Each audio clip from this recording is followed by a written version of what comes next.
नमस्कार दोस्तों, शारदीय नवरात्रि की आप सभी को बहुत-बहुत शुभकामनाएँ। माँ भगवती आप पर अपनी कृपा बनाए रखें। हमारे चैनल को अगर सब्सक्राइब नहीं किया है तो कर दें। जैसा कि हम सभी को पता है कि नवरात्रि के दिनों में हमको माँ श्री दुर्गा सप्तशती का पाठ ज़रूर करना चाहिए। अगर हम उसको पाठ ना कर पाएँ तो श्रवण करने मात्र से बहुत ही फलदायी होता है। जो भी हमारे कष्ट होते हैं वो दूर हो जाते हैं। तो आज से हम सप्तशती का पाठ शुरू कर रहे हैं। तो सबसे पहले इसमें हमें कवचम को सुनना चाहिए। तो आज कवच की श्रवण करते हैं। दाहिने हाथ में जल लेकर ओम अस्य श्री चंडी कवचस्य से जपे विनियोगा तक मंत्र पढ़कर भूमि पर जल छोड़ दें। उसके बाद मार्कंडेय जी कहते हैं कि हे पितामह, जो साधन संसार में अत्यंत गोपनीय है, जिससे मनुष्य मात्र की रक्षा होती है तथा आपने अब तक जिसे किसी से भी प्रकट नहीं किया है, वह साधन मुझे बताइए। ब्रह्मा जी ने कहा, हे ऋषि से संपूर्ण प्राणियों का कल्याण करने वाला देवी का कवच रक्षा करने के लिए पहने जाने वाले एक विशेष प्रकार के पहनावे को कवच कहते हैं। इस तरह यह स्रोत भी है। इसके पाठ से साधक सर्वथा सुरक्षित रहता है, अत्यंत गोपनीय रहता है। हे महामुने, उसे सुनिए। हे मुने, दुर्गा की 9 शक्तियाँ है। पहली शक्ति का नाम शैलपुत्री है, दूसरी शक्ति का नाम ब्रह्मचारिणी है, तीसरी शक्ति का नाम चंद्रघटा और चौथी शक्ति का नाम कुष्मांडा है। वो है सारा संसार जिसके उदर से निवास करता हो। पांचवी शक्ति स्कंद माता है, छठी शक्ति कात्यायनी है, सातवीं शक्ति कालरात्रि है तथा आठवीं शक्ति महागौरी है। शिव के महाकाली कहने पर क्रोध से जिन्होंने तपस्या कर ब्रह्मदेव से गौर पूर्ण का वरदान प्राप्त किया था। नवी शक्ति सिद्धिदात्री है। ये 9 दुर्गा कही गई हैं। ये शक्तियाँ सर्वज्ञ ब्रह्मदेव द्वारा कही गई हैं। जो मनुष्य अग्नि में जल रहा हो, युद्ध भूमि में शत्रुओं से घिर गया हो तथा अत्यंत कठिन विपत्ति में फंस गया हो, यदि भगवती दुर्गा के शरण का आश्रय ले ले तो उसका कभी युद्ध का या संकट में कोई कुछ बिगाड़ नहीं सकता। उसे कोई विपत्ति घेर नहीं सकती और न उसे शोक, दुख और भय की प्राप्ति हो सकती है। जो लोग भक्ति पूर्वक भगवती का स्मरण करते हैं, उनका अभ्युदय होता रहता है। हे भगवती, जो लोग तुम्हारा स्मरण करते हैं, निश्चय ही तुम उनकी रक्षा करती हो। प्रथम चमुंडा चंड मुंड का विनाश करने वाली देवी प्रेत के वाहन पर निवास करती है। वाराही महिष के आसन पर रहती है। इंद्री का वाहन ऐरावती हाथी है। वैष्णवी का वाहन गरुण है। माघेश्वरी बैल के वाहन पर तथा कामोरी मोर के आसन पर विराजमान है। श्री विष्णु पत्नी भगवती लक्ष्मी के हाथों में कमल है तथा वे कमल के आसन पर निवास करती हैं। श्वेत वर्ण वाली ईश्वरी वृष पर सवार है। भगवती ब्रह्माणी संपूर्ण आभरणों से युक्त हैं तथा यह वे हंसासन पर विराजमान रहती हैं। अनेक आभूषण तथा रत्नों से दीप्यमान उपयुक्त सभी देवियां सभी योग शक्तियों से युक्त हैं। इसके अतिरिक्त और भी देवियां हैं जो दैत्यों के विनाश के लिए तथा भक्तजनों की रक्षा के लिए क्रोध युक्त होकर रथ में सवार रहती हैं तथा इनके हाथों में शंख, चक्र, गदा, शक्ति, हल, मूसल, खेटक, तोमर, परशु, पास, शत्रु को बांधने वाला विशेष प्रकार का अस्त्र, भाला, त्रिशूल और उत्तम शाक्ष धनुष तथा अस्त्र शस्त्र विराजमान है। देवताओं को रक्षा करना ही एकमात्र उनके अस्त्र शस्त्र धारण का उद्देश्य है। महाभय का विनाश करने वाली महान बल, महाघोर पराक्रम तथा महान उत्साह से सुसंपन्न है। महारौद्र, तुम्हें नमस्कार है। हे शत्रुओं का भय बढ़ाने वाली देवी, तुम मेरी रक्षा करो। दुर्धर्ष तेज के कारण मैं तुम्हारी ओर देख भी नहीं सकता। इंद्रिय शक्ति पूर्व दिशा में मेरी रक्षा करे तथा अग्नि देवता की अग्नेयी शक्ति अग्निकोण में हमारी रक्षा करे।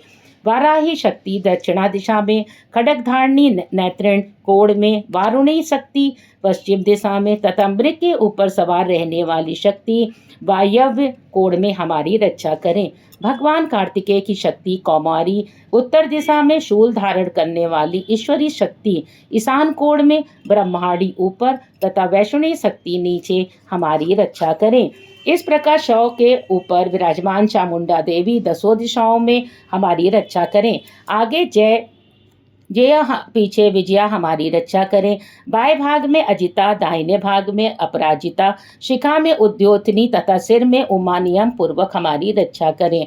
ललाट में मालाधारी, तो दोनों भ्रू में यशस्विनी, भ्रू में मध्य में त्रिनेत्रा तथा नासिका में यमघटा हमारी रक्षा करें। दोनों नेत्रों के बीच में शंखिनी, दोनों कानों के मध्य में द्वारवासिनी, कपोल में कालिका, कर्ण में नूल, भाग में साकरी हमारी रक्षा करें। नासिका के बीच सुगंधा, ओष्ठ में चर्चिका, अधर में अमृत काला तथा जीवा में सरस्वती हमारी रक्षा करें।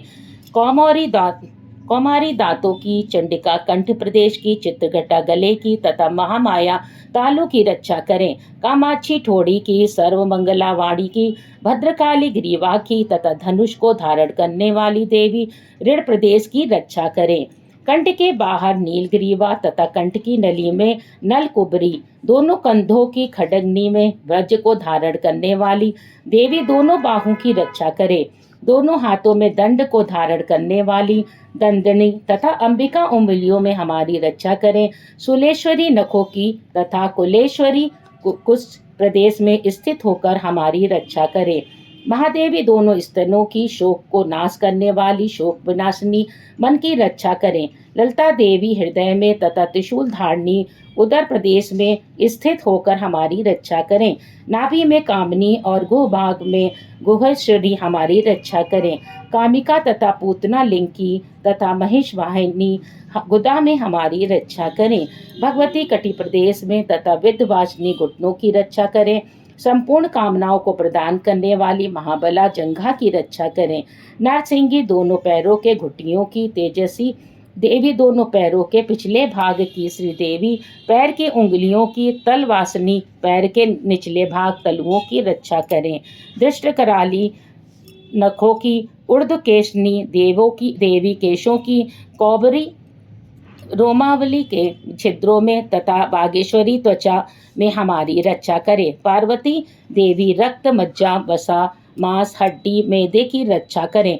काल रात्रि आंतों की, मुकेटेश्वरी पित्त की रक्षा करें। पद्मावती सहस्त्र दल कमल में, चूड़ामणि कफ में, ज्वालामुखी नख राशि में उत्पन्न तेज की तथा अभेद्या से जिसका किसी शस्त्र में भेदन न हो, सभी संधियों में हमारी रक्षा करें।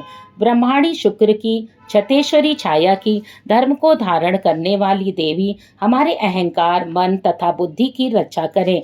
ब्रज हस्ता, प्राण, अपान, व्यान, उदान और समान वायु की कल्याण से सुशोभित होने वाली कल्याण शोभना हमारी प्राणों की रक्षा करें।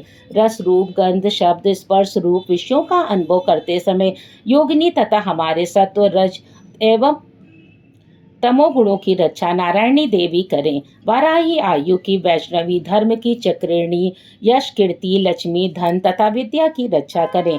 इंद्राणी तुम मेरे कुल की तथा हे चंडिके तुम हमारे पशुओं की रक्षा करो। महालक्ष्मी पुत्रों की तथा भैरवी देवी हमारी स्त्री की रक्षा करे। सुपता हमारे पद को की और क्षमकरी मार्ग की रक्षा करें। राजद्वार में महालक्ष्मी तथा सब और व्याप्त रहने वाली विजया भयों से हमारी रक्षा करें। हे देवी, इस कवच में जिस स्थान की रक्षा नहीं की कही गई है, उस आरक्षित स्थानों में पाप को नाश करने वाली जयंती देवी हमारी रक्षा करें। यदि मनुष्य अपना कल्याण चाहे तो यह कवच के पाठ के बिना एक पग भी नहीं यात्रा न करे, क्योंकि कवच का पाठ करके चलने वाला मनुष्य जिस जिस स्थान पर जाता है उसे वहाँ धन का लाभ और संपूर्ण कामना एवं विजय की प्राप्ति होती है। वह पुरुष जिस जिस अभिष्ट वस्तु को पाना चाहता है वह वस्तु उसे निश्चय ही प्राप्त होती है। कवच का पाठ करने वाला इस पृथ्वी पर अतुल ऐश्वर्य प्राप्त करता है। वह किसी से नहीं डरता और युद्ध में उसे कोई हरा नहीं सकता और तीनों लोकों में उसकी पूजा होती है। यह देवी का कवच देवताओं के लिए भी दुर्लभ है। जो लोग तीनों संध्याओं में श्रद्धापूर्वक इस कवच का पाठ करते हैं उन्हें दैवी कला की प्राप्ति होती है। तीनों लोकों में उन्हें कोई जीत नहीं सकता। उस पुरुष की अपमृत्यु नहीं होती है, वह 100 में से अधिक वर्षों तक जीवित रहता है।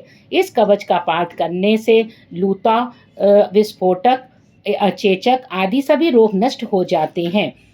स्थावर भांग, अफीम में रहने वाला जंगम विष, सांप, बिच्छू आदि उत्पन्न कृत्रिम विष, अफीम तेल आदि संयोग से उत्पन्न ये सभी प्रकार के विष नष्ट हो जाते हैं। मारण, मोहन तथा उच्चाटन आदि सभी प्रकार के किए गए अभिचार मंत्र तथा यंत्र, पृथ्वी तथा आकाश विचरण करने वाले ग्राम देवतादि, जल में उत्पन्न होने वाले तथा उपदेश से सिद्ध होने वाले क्षुद्र देवता आदि कवच के पाठ करने वाले मनुष्य को देखते ही विनिष्ट हो जाते हैं। जन्म के साथ उत्पन्न होने वाले ग्राम देवता, कुलक्रम से उत्पन्न होने वाले कुल देवता, कंठमाला, डाकिनी, शाकिनी, अंतरिक्ष में विचरण करने वाली अत्यंत भयानक बलवान डाकनियां, ग्रहभूत, पिशाच, यक्ष, गंधर्व, राक्षस, ब्रह्म राक्षस, वेताल, कुष्मांड तथा भयानक भैरव आदि सभी अनिष्ट करने वाले जीव विशेष कवच का पाठ करने वाले पुरुष को देखते ही विनिष्ट हो जाते हैं।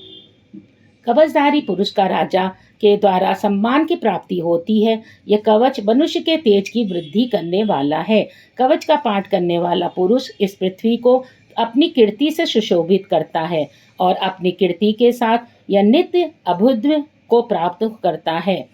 जो कवच का पाठ कर सप्तसती का पाठ करता है, उसके पुत्र पुत्रादि संतानती पृथ्वी पर तब तक विद्यमान रहती हैं जब तक पहाड़, वन, कानन और कानन से युक्त यह पृथ्वी टिकी हुई है। कवच का पाठ कर दुर्गा सप्तशती का पाठ करने वाला मनुष्य मरने के बाद महामाया की कृपा से देवताओं के लिए जो अत्यंत दुर्लभ स्थान है उसे प्राप्त कर लेता है तथा उत्तम रूप प्राप्त कर शिव जी के साथ आनंद पूर्वक निवास करता है। इस तरह से कवच का स्त्रोत का खत्म होता है। और आपने अगर हमारे चैनल को लाइक और सब्सक्राइब नहीं किया है तो कर दें। और माँ भवानी आप सभी की रक्षा करें, आप सभी का मार्गदर्शन करें और आपकी जो भी मनोकामना है उसे पूर्ण करें। धन्यवाद दोस्तों।